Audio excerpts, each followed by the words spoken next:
Nah, ini masih berkaitan dengan bulan-bulan mulia, ya. Ada bulan Zulqa'dah, ada bulan Zulhijjah, ya, Muharram sama Rajab. Rawahu diriwayatkan oleh Al-Imam Al-Muslim dengan hadis nomor 614. An Abi Hurairah, diriwayatkan dari sahabat Abu Hurairah radhiyallahu taala anhu, qala, berkata beliau, qala, bersabda Rasulullah sallallahu alaihi wasallam, afdhalus siyami, utawi afdole poso, puasa yang paling utama, ba'da Ramadhana, setelah bulan Ramadan, itu syahrullahi, yaitu bulannya Allah. Apa maksudnya bulannya Allah? Yaitu al-muharramu, yaitu bulan-bulan yang dimuliakan. Wa afdhalus sholati, dan adapun seafdol-afdolnya atau paling utamanya melakukan sholat, ba'dal faridhati, setelah sholat fardu yang 5 waktu, maksudnya itu adalah sholatul laili, yaitu sholat malam. Jadi kalau ditanya, ya, puasa apa yang paling utama setelah bulan Ramadan, jawabannya adalah puasa yang dimuliakan pada bulan-bulan tersebut. Ya, berarti ya 4 bulan haram itu, Zulqa'dah, Zulhijjah, ya, Muharram sama Rajab. Kalau ditanya ibadah sholat apa setelah 5 waktu yang paling utama, maka jawabannya adalah sholat malam. Nah, sholat malam di sini maksudnya dalam riwayat hadis Imam Bukhari, ini kan riwayat Imam Muslim ya Bu. Kalau riwayat Imam Bukhari adalah sholat witir. Ya, sholat witir adalah sholat yang paling utama, bahkan menduduki klasemen atau level yang paling atas. Jadi kalau ibu bandingin qobliyah ba'diyah, itu justru lebih gede pahalanya sholat witir. Nah, jadi kalau bisa jangan sampai ditinggal. Ya, walaupun mungkin kita kebanyakan sholat witir ya pas Ramadan aja itu ya. Nah, padahal ya nggak mesti harus 23, kalau Ramadan kan plus terawih soalnya kan. Banyak gitu. Nah, ibu bisa lakuin habis sholat ba'diyah isya. Ya, sholat ba'diyah isya 2, ya udah niatin sekalian witir. Jadi niatnya bukan sholat ba'diyah, ya, langsung niat sholat witir terus tambah 1. Masih di musola kayak apalagi di rumah terserah ya. Misalnya kebetulan sholatnya di rumah, ya udah sholat di rumah, ya ba'diyahnya itu nggak di niatin ba'diyah tapi diniatinnya witir. Itu ibu dapat pahala 2, dapat witir, dapat juga ba'diyah. Tinggal ditambahin 1 jadi 3 ya, berarti 2 plus 1. Jangan langsung 3, nanti sama kayak sholat maghrib ya, jadi 2 plus 1. Witir itu paling sedikit 1, tapi nggak boleh 1. Nah, paling sedikit itu 1, tapi nggak boleh 1. Jadi maksudnya paling sedikit 1, misalnya kita ngerjain 5, 2, 2, 1 gitu. Kita ngerjain 7, 2, 2, 2, 1. Atau kita ngerjain 4, 2, 1, kan jadi 7 juga kan. Itu maksudnya. Jadi bukan bukannya nggak boleh, sebagian ulama mengatakan makruh, tapi kalau di dalam mazhab kita yang Syafi'i nggak boleh 1 rakaat ya. Kenapa? Karena Nabi nggak pernah ngelakuin untuk sholat witir 1 rakaat. Adapun pendapat orang yang mengatakan Nabi melakukan sholat witir 1 rakaat karena itu dilakukan habis ba'diyah tadi itu. Jadi habis ba'diyah Isya, ya kan sholat ba'diyah 2 rakaat ya. Terus Nabi sholat 1 rakaat. Nah, orang yang gagal paham menganggapnya Nabi sholat witirnya cuma 1 rakaat, padahal 3 karena yang ba'diyahnya itu diniatin sholat witir gitu. Nah, kalau amat tahajud tinggal kita lihat status kita. Kalau kita bangun dari tidur ya, maka kalau saya pribadi saya tetap milih sholat witir.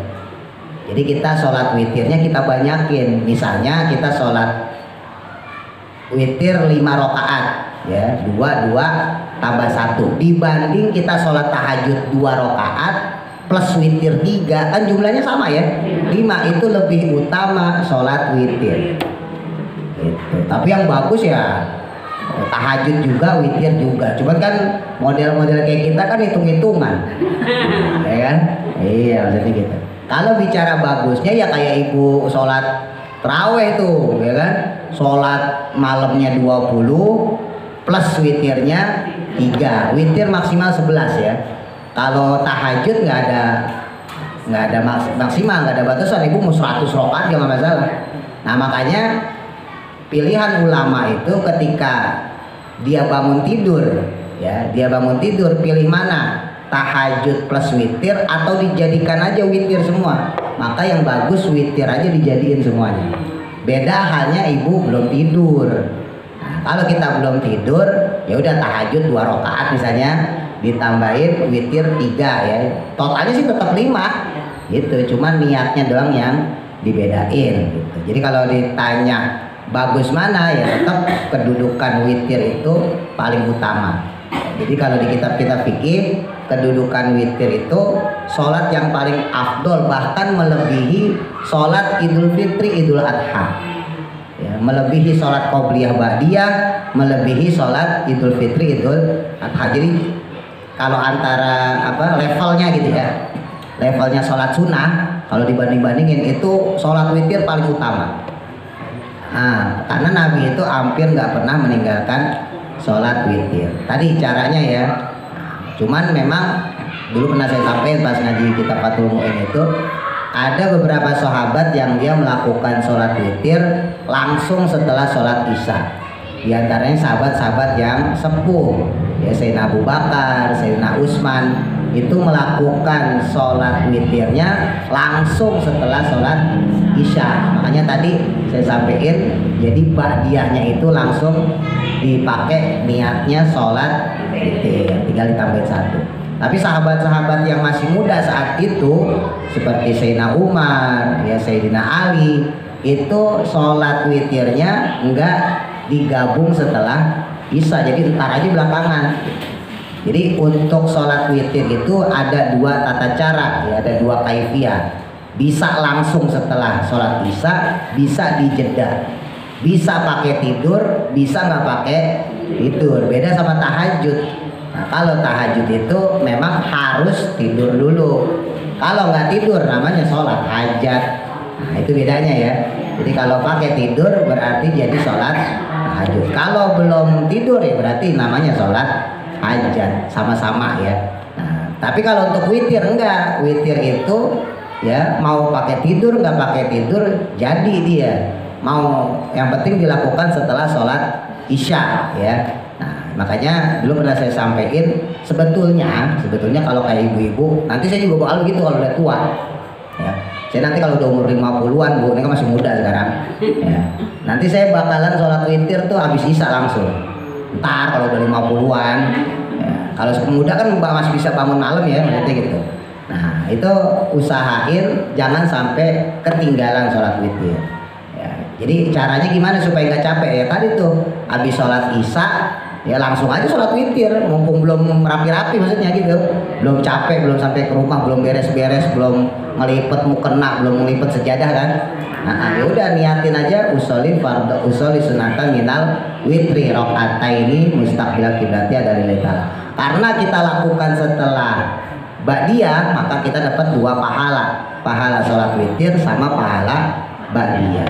Udah tinggal bangkit, tinggal tambahin 1 rakaat gitu ya.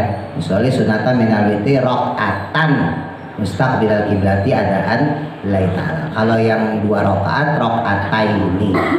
Dulu udah pernah saya kasih lembarannya tuh, ntar ibu lihat aja kalau nggak hafal. Kalau niatnya ya, niatnya kan udah pernah saya kasih. Terus lanjutnya, rawahul Muslim, riwayatkan Imam Muslim dengan nomor hadis 616. Masih lanjutannya ya. Anil Hakam, diriwayatkan dari Hakam bin al-A'raji. Qala, berkata beliau, intahaitu. Nah, itu alifnya nggak ada harokatnya, namanya hamzah wasol. Intahaitu, pernah datang padaku. Ya, aku itu pernah datang ila ibni Abbasin, kepada sahabat Ibnu Abbas. Nama aslinya Abdullah bin Abbas, masih sepupunya Kanjeng Nabi. Wahwa, adapun beliau, ya itu rujuknya Sayyidina Ibnu Abbas, maksudnya beliaunya itu mutawasidun, sedang menjadikan bantal ridaahu, akan sorbannya beliau. Jadi sorbannya dijadiin bantal buat tiduran gitu ya. Fi zamzama, pada dekat atau di dekat atau di sebelah sumur Zamzam. Dulu mah sumur Zamzam bebas bu ya, Mekah, Madinah tuh dulu masih bebas, Ka'bah tuh masih bebas. Orang mau tawaf kapan aja, mau nyium hajar aswad kapan aja bisa ya. Mendekat ke sumur Zamzam kapan aja bisa. Beda sama sekarang. Kalau sekarang kan dipagerin ya, nggak sembarangan orang. Nah itu beliau melihat ya, Sayyidina Ibnu Abbas itu sedang leyeh-leyeh lah gitu, lagi santai di dekat sumur Zamzam. Fakultu, maka berkatalah aku lahu, kepada beliau, akhbirni, beritahukanlah kepadaku, an shaumi Asyura, tentang puasa hari Asyura. Berarti puasa bulan Muharram ya, tanggal 9 Tasu'a, tanggal 10-nya Asyura. Faqala, maka berkata beliau Ibnu Abbas kemudian menjawab, sahabat Ibnu Abbas, idza ra'aita, jika kamu telah melihat hilal al-muharrami, yaitu hilal pada bulan Muharram, bulan Suro, fa'dud, maka hitunglah ya, maksudnya dari tanggal 1 kelihatan hilal, hitung deh tuh ya, tanggal 1, tanggal 2, tanggal 3, wa asbih, dan kemudian masuklah kamu waktu subuh, yaumatasi, pada hari ke-9. Diambil dari kata tasi ya, menjadi tasu'a hari ke-9, diambil dari kata tasi itu 9. So iman, dengan berpuasa tuh. Kalau kamu udah masuk maka hitung tuh tanggal 1, tanggal 2 gitu ya. Maka nanti pas hari ke-9-nya kamu masuk pada hari tersebut di pagi harinya dalam keadaan sudah berpuasa. Kultu, maka bertanya aku, hakadha, apakah seperti ini dahulu, karena yang pernah dilakukan oleh Rasulullah Shallallahu Alaihi Wasallam, yasumuhu, yaitu berpuasanya beliau. Qala, maka menjawab Sayyidina Ibnu Abbas, naam, iya, yaitulah benar, maksudnya ya, yang dilakukan oleh Rasulullah. Jadi walaupun ada beberapa umat yang hanya melakukan puasanya di tanggal 10 doang bu ya, bulan Asyura, karena identiknya kita nih orang Islam itu selalu berbeda ya. Untuk membedakan antara orang muslim dengan orang kafir, maka Nabi menganjurkannya puasanya Tasu'a dan Asyura, jadi tanggal 9 sama tanggal 10. Andai kata ibu tanggal 9 misalnya kita halangan, ya udah tambahin aja tanggal 11. Jadi tanggal 10 sama tanggal 11. Boleh nggak tanggal 10 doang? Sebetulnya boleh. Cuman ya itu ya, jadi karena untuk membedakan umat-umat terdahulu itu puasanya di Asyura-nya doang, tanggal 10-nya doang itu. Nah, Nabi itu nggak pengen kita itu sama kayak orang kafir, makanya dibedain ya. Maka kita puasa di tanggal 9-nya Tasu'anya atau tanggal 11-nya. Jadi 9-10 atau 10-11. Pokoknya jangan 10 to. Tapi seandainya mau 10 to nggak masalah ya. Jadi jangan gagal paham. Jadi kalau secara hukum seperti itu. Dan emang ciri khasnya agama ya untuk membedakan sesuatu perkara memang dari niat. Ya, sesuatu perkara itu kalau nggak diniatin nggak jadi ibadah, Bu. Ya, ibu makan nih ya, kita makan nasi nih, makan doang. Ya, cuman makan sekedar berarti untuk apa nyegerin badan, nguatin badan gitu doang supaya bisa kerja kan begitu ya, supaya bisa jalan-jalan dan sebagainya. Tapi kalau ibu niatin makan nasinya itu, ya Allah, mudah-mudahan dengan makan nasi ini badan saya kuat, saya bisa ngaji, saya bisa nuntut ilmu, saya bisa belajar, saya bisa nyari nafkah halal, bisa ngasih anak gitu ya, dan seterusnya. Maka asupan demi asupan, beras yang kita makan, butiran demi butiran nasi yang kita makan, itu jadi pahala. Nah, itu yang membedakan sesuatu perkara apapun bentuknya secara pekerjaan ya, ketika diniatin sama enggak diniatin. Orang kalau puasa doang, ibu puasa nih, disuruh dokter misalnya, besok ibu operasi ya, kan biasanya disuruh puasa tuh ya, puasa besok karena mau operasi. Ya udah, puasanya berarti puasa karena operasi, gak ada nilai pahala di situ. Walaupun puasanya kita mungkin di hari Senin ya, walaupun mungkin puasanya kita di hari Kamis, kan bisa jadi pahala. Tapi karena kita niatnya puasa karena perintah dokter, ya berarti nggak dapat pahala puasa gitu. Itu yang membedakan ya. Jadi dalam agama satu perkara itu tetap harus diniatin sekecil apapun. Ya, ibu ngasih apa namanya air misalnya gitu ya, ngasih air ke musola masjid, jangan cuma ngasih doang, niatin. Sayang kalau nggak niatin. Ya pahala mah dapat, pahala sedekahnya, tapi nggak sempurna. Nah beda kalau kita niatin, ya Allah saya sedekah air misalnya 1 galon misalnya gitu ya, 1 kardus misalnya gitu ke musola, ke masjid. Mudah-mudahan dengan saya kasih ini keluarga saya diberikan kesehatan misalnya gitu ya, atau rezeki saya diberikan keberkahan. Jadi bukan cuma ngasihnya doang, tapi niatin di dalam hati. Nah itu yang membedakan, sekali lagi ya. Jadi yang membedakan agama dengan perbuatan duniawi itu di situ. Letaknya ada pada niat. Ya, tadi saya beri contohnya gampangnya tadi gitu, kayak puasa. Kalau ibu cuman puasa toh, ya cuma dapat puasanya aja udah, dapat sehatnya doang maksudnya.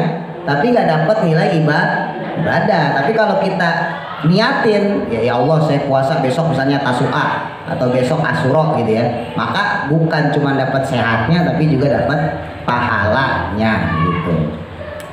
Rawahu Abu Dawud, diriwayatkan oleh Imam Abu Dawud dengan nomor hadis 2425.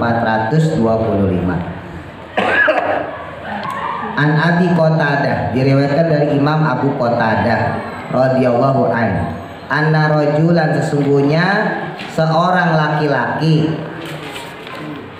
ata itu datang, seorang laki-laki pernah datang an-nabiyya kepada Nabi Muhammad sallallahu alaihi wasallam.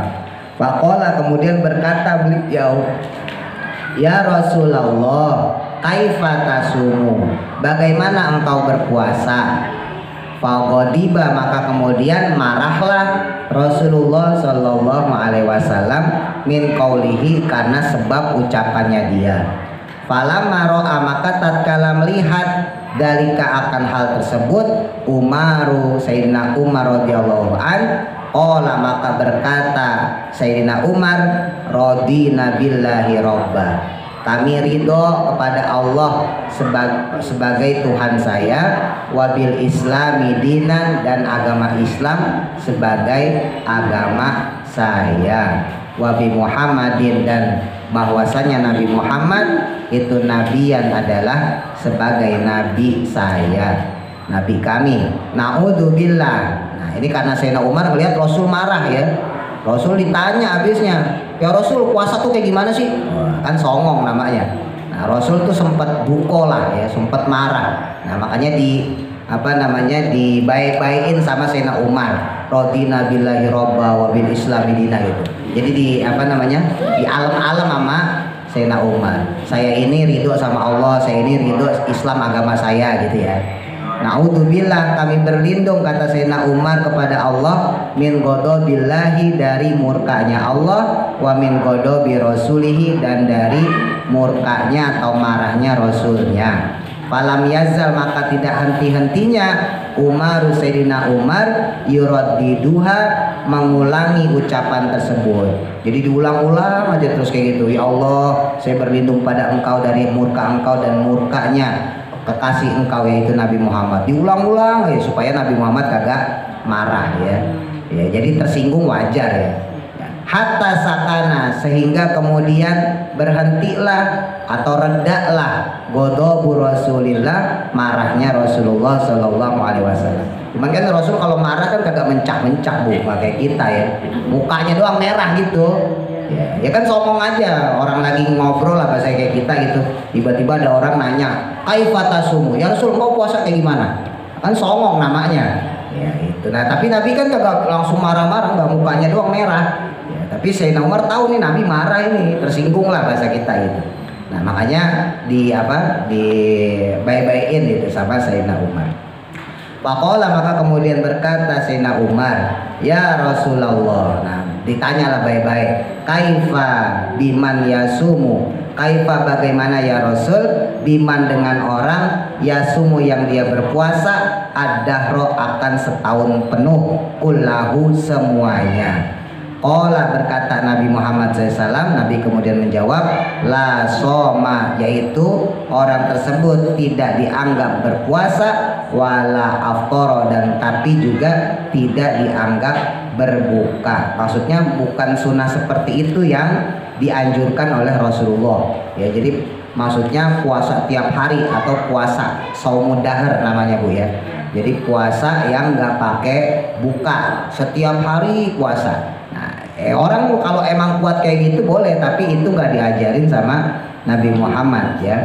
Olah, kemudian berkata beliau ya, dianggap berbuka ya. Olah berkata Musaddad, yaitu Imam Musaddad, lam yasum, dengan lafadz lam yasum, maksudnya tidak dianggap berpuasa. Walam yuftir, dan tapi tidak juga dianggap berbuka. Ya, orang yang puasa dahar ya, puasa sepanjang tahun nggak dianggap puasa, tapi juga nggak dianggap berbuka. Auma soma, atau dengan lafadz ma soma ya, ma itu artinya maksudnya di sini tidak ya, ma'nafi ya, tidak berpuasa, wala aftara, dan juga tidak berbuka, syakka, dalam keadaan ragu, Ghailanun, yaitu Imam Ghailan. Qala, berkata Sayyidina Umar, ya Rasulullah, kaifa biman yasumu, bagaimana dengan orang yang dia berpuasa yaumaini, 2 hari, wa yuftiru, dan kemudian dia berbuka yauman, pada 1 hari. Gimana kalau puasa 2 hari, sehari buka, besok puasa lagi 2 hari, besoknya lagi buka. Qala, maka menjawab Kanjeng Nabi, au yutiku dzalika ahadun, apakah ada yang mampu ya puasa seperti itu bagi seseorang? Qala, maka berkata lagi Sayyidina Umar, ya Rasulullah, fa kaifa biman yasumu yauman, bagaimana dengan puasanya orang yang dia berpuasa 1 hari, wa yuftiru, dan dia mokel, dia berbuka yauman, 1 hari, sekarang puasa besok enggak gitu ya, sehari puasa sehari enggak. Qala, maka menjawab Kanjeng Nabi, dalika, adapun puasa tersebut, itu saumu Dawuda, yaitu puasanya Nabi Daud. Qala, maka berkata lagi, ya Rasulullah, ini berarti jenis-jenis puasa nih bu ya. Ya Rasulullah, Sayyidina Umar bilang lagi, fakaifa biman yasumu yauman, bagaimana dengan puasanya orang yang dia puasa 1 hari, wa yuftiru, lalu dia berbuka yaumaini, 2 hari, sehari puasa, enggak puasanya 2 hari, ya kebalikannya tadi itu. Olah, maka menjawab Kanjeng Nabi, witu, yaitu aku berharap, ani, sesungguhnya aku, itu tuwiktu, aku bisa melakukan dari keakan hal tersebut. Nah Nabi pengen kayak begitu, jadi sehari puasa ya, 2 harinya mokel, sehari puasa 2 harinya mokel. Tapi takutnya nanti dianggap sama umatnya jadi sunnah ya, makanya Nabi puasanya cuma Senin, Kamis, dan Ayyamul Bid ya, hari-hari putih, tanggal apa namanya 13 ya, pertengahan bulan ya, 13, 14, 15. Summa qala, kemudian berkata Nabi Muhammad ya Rasulullah sallallahu alaihi wasallam, salasun, puasa 3 hari, min kulli syahrin, pada setiap bulan, wa ramadhanu, dan puasa Ramadan, ila ramadhana, kepada Ramadan yang lain. Ada orang puasa tiap bulannya 3 hari ya, puasa Ayyamul Bid, lalu dia puasa Ramadan ke Ramadan berikutnya.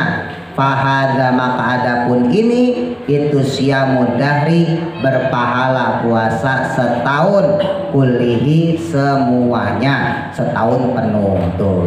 Jadi kalau ibu pengen dapat pahala puasa setahun penuh, ya nggak harus puasa beneran setiap hari ya, lakukan saja puasa Ayyamul Bid tiap bulan 3 hari itu ya, terus ditambah sama puasa Ramadan ke Ramadan berikutnya, itu sama seperti puasa 1 tahun penuh ya. Tapi istiqomah ya, maksudnya jangan sampai putus. Kan kalau 3 hari berarti kalau 12 bulan ya, di total ya 6 hari, berarti 6 kali 6 36 ya. Nah, kurang lebih seperti ditambah puasa Ramadannya 30 hari ya. Jadi sama aja puasa 360 hari, maksudnya totalnya begitu.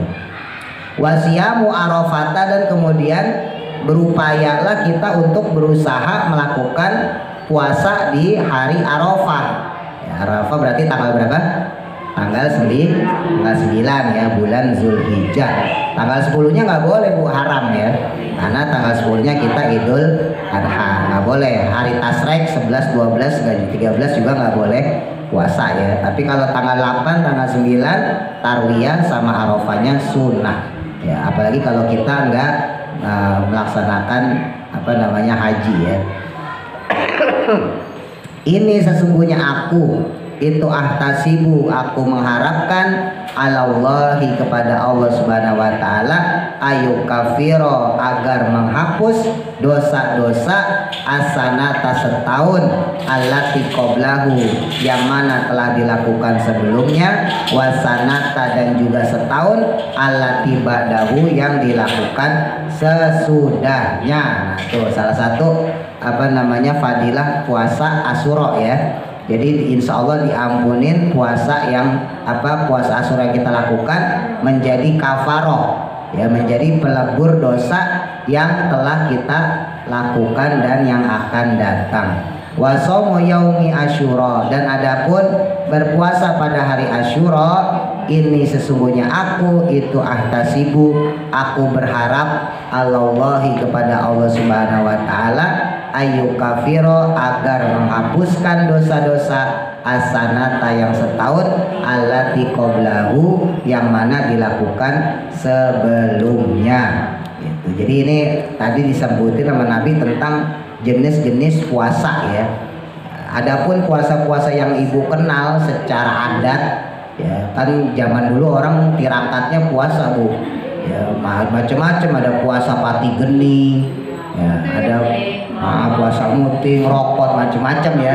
Nah itu puasanya puasa ahli tasawuf, jadi bukan puasa yang diterangkan secara syariat. Salah enggak, bagus. Orang zaman dulu kan makanya sakti-sakti begitu ya. Iya, kuat-kuat. Dukun-dukun zaman dulu Bu, sakti-sakti, orang jarang makan.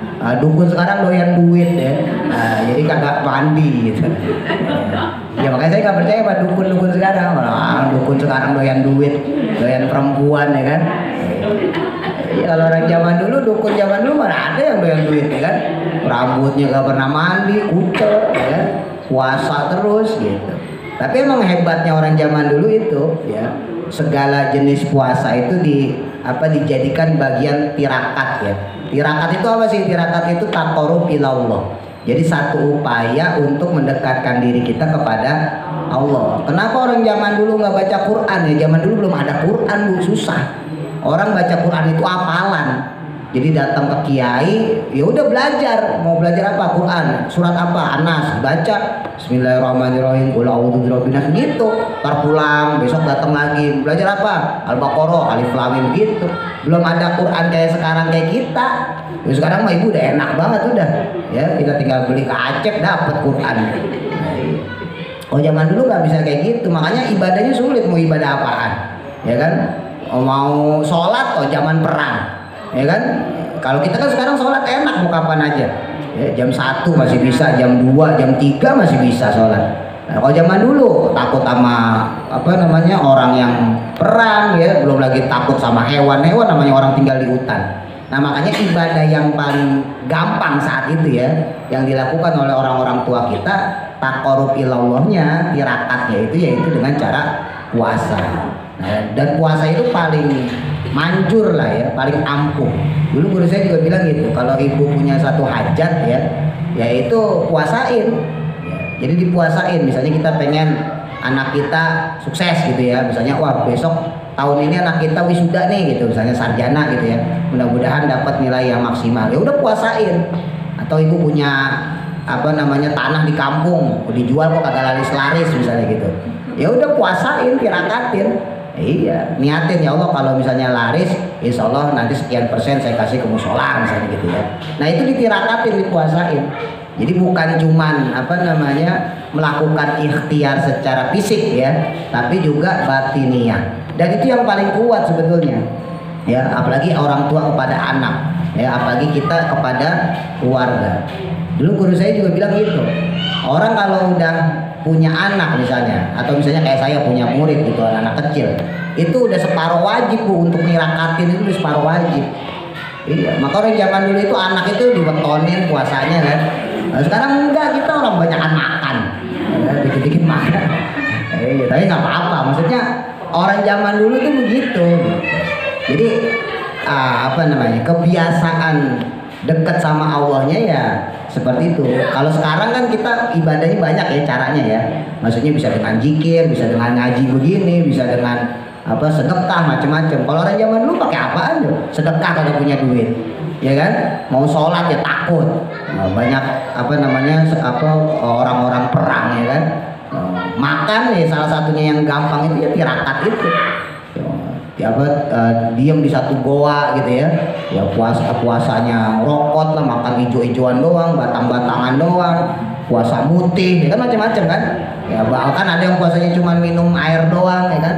Buka minum air, terus sahur minum air.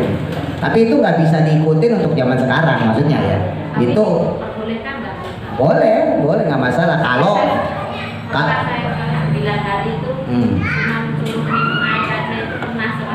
kalau kitanya mampu boleh, tapi kalau kitanya nggak mampu nggak boleh. Yang haram itu tadi yang dahar.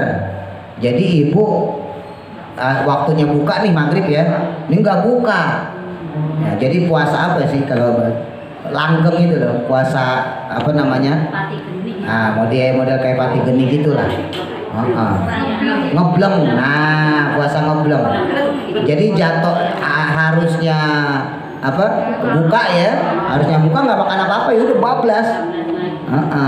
Kalau yang buka doang itu ada Bu, yang nggak sahur tapi buka doang ada, itu bukan ngebleng. Tapi kalau ngebleng kan semua full, nah itu haram puasa kayak gitu. Tapi kalau puasa-puasa yang makan ubi-ubian bisa gitu ya, makan daun-daunan, nggak makan yang bernyawa, nggak makan yang dibakar, model-model puasa ada orang tua kita ya, itu mah nggak apa-apa dan bagus sebetulnya, karena memang ada beberapa fadilah tersendiri gitu ya. Ada fadilah, misalnya kayak puasa yang nirakatin anak misalnya gitu ya, nirakatin anak, nirakatin keluarga, itu kita nggak makan sesuatu yang bernyawa. Itu misalnya ya ayam lah, ayam kan bernyawa ya, ikan pun bernyawa-nyawa ya. Jadi kita makannya cuman yang sayur-sayuran. Nah itu ada tirakat-tirakat model kayak gitu, tapi bukan jadi kesunahan, bukan jadi syariat ya. Artinya ini hanya perilaku orang-orang sufi zaman dulu, orang-orang soleh zaman dulu, saking ngejaga dirinya jangan sampai dirinya kemasukan sesuatu yang bernyawa gitu ya, jangan sampai menyakiti sesuatu yang bernyawa, maka dimakanlah umbi-umbian, dimakanlah daun-daunan. Tujuannya lebih ke situ ya. Dan orang kalau makan sesuatu yang bernyawa itu kan nafsunya makin tinggi Bu. Ya, nafsu apapun, nafsu birahinya, nafsu syahwatnya, nafsu keinginan duniawinya, gitu. Beda sama orang yang biasanya makan cuma daun-daunan. Ya, coba deh ibu rasain. Ibu kalau makan cuma daun-daunan, kangkung, bayam gitu ya, beda, lemes aja udah gitu. Nah iya orang makan cuma, iya. Gitu. Tapi maksudnya secara apa namanya, metabolisme tubuh ya itu beda. Tapi kalau bicara sehatnya tetap sehat, orang-orang makan yang apa namanya yang hijau-hijauan gitu kan, dibanding yang apa namanya yang hewani ya. Kalau yang protein hewani gitu kan ya, apalagi zaman sekarang kadang-kadang kan ada yang udah diawetin gitu kan. Nah, maksudnya makanya orang zaman dulu itu kalau sakit datang ke dokter pasti disuruh makan. Iya kan, orang zaman dulu coba. Nah, iya. Datang nih misalnya sakit, ya udah datang ke dokter sama dokternya, nih makan ini bagus vitamin A, kan gitu kan. Nih makan ini Bu, vitamin B bagus, ini bagus kalsium. Beda sama orang zaman sekarang. Zaman sekarang datang ke dokter malah kagak boleh, nggak boleh makan. Nih jangan makan ini diabetes. Nah, ini jangan makan ini lambung. Iya kan? Karena orang sekarang kebanyakan makanya tirakat itu seperti itu orang zaman dulu tuh ya. Orang biasa tuh kayak apa namanya udah dibiasain puasa Bu. Itu enak walaupun nggak puasa tetap aja nggak lapar. Gitu. Tapi orang kalau udah biasa makan enak, nah itu agak sulit ngeremnya. Apalagi kalau misalnya mohon maaf dendam. Ya, dulu masih di kampung susah ya kan. Nah, sekarang udah hidup enak gua dendam. Nah, jadi apa aja dimakan nih.